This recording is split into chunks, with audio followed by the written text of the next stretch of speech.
राष्ट्रवादीचे मनपा व भूमिगत गटारी विरोधात उग्र आंदोलन। धुळे शहरामध्ये राष्ट्रवादी काँग्रेस पार्टी शरदचंद्रजी पवार पक्षाच्या वतीने धुळे महानगरपालिका भूमिगत गटार व भाजपा विरोधामध्ये आज तीव्र आंदोलन करण्यात आले।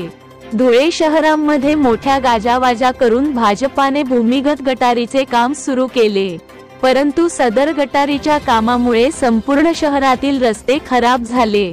130 कोटीच्या या योजनेतून फक्त मलिदा खाण्याचे काम भाजपाच्या पदाधिकाऱ्यांनी व महानगरपालिकेच्या अधिकाऱ्यांनी केले।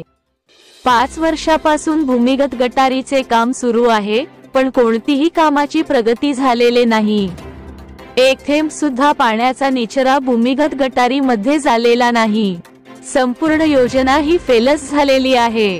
फक्त पैसे खाण्यासाठी सदर योजना मंजूर करण्यात आलेली होती। देवपूर येथील SSVPS कॉलेज समोर गेल्या 4 वर्षापासून काम चालू आहे।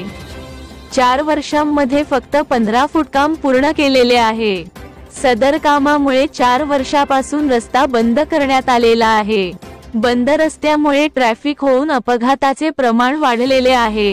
या कामामुळे त्या रस्त्यावर आतापर्यंत जवळपास 3 ते 4 लोकांना स्वतःचे प्राण अपघातामध्ये गमवावे लागलेले आहेत। भूमिगत गटारीचा कोणताही उपयोग धुळे शहर वासियांना झालेला नाही। उलट या भूमिगत गटारीमुळे शहराचे नुकसान झालेले आहे। नागरिकांना नाहक त्रास सहन करावा लागत आहे।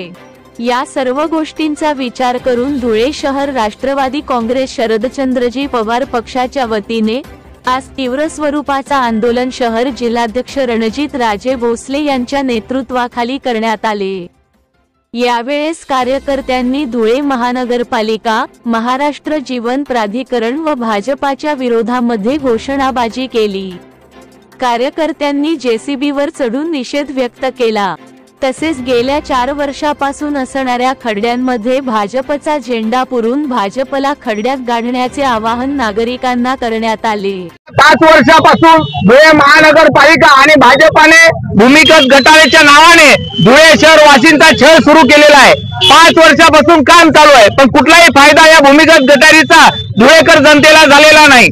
130 कोटी रुपये खर्च करून फक्त मलिदा खाण्याचं काम भाजपच्या पदाधिकाऱ्यांनी आणि महानगरपालिकेच्या पदाधिकाऱ्यांनी या ठिकाणी केलेलं आहे। आपण या ठिकाणी पाहतायत की देवपूर मधला हा रस्ता जो आहे गेल्या 4 वर्षापासून बंद करण्यात आलेला आहे। 4 वर्षामध्ये फक्त जवळपास 30 ते 35 मीटरचं काम या ठिकाणी झालेलं आहे। रस्ता बंद असल्यामुळे, रस्ता खराब असल्यामुळे जवळपास वेळोवेळी ऍक्सिडेंट आणि अपघाताचे प्रमाण वाढलंय।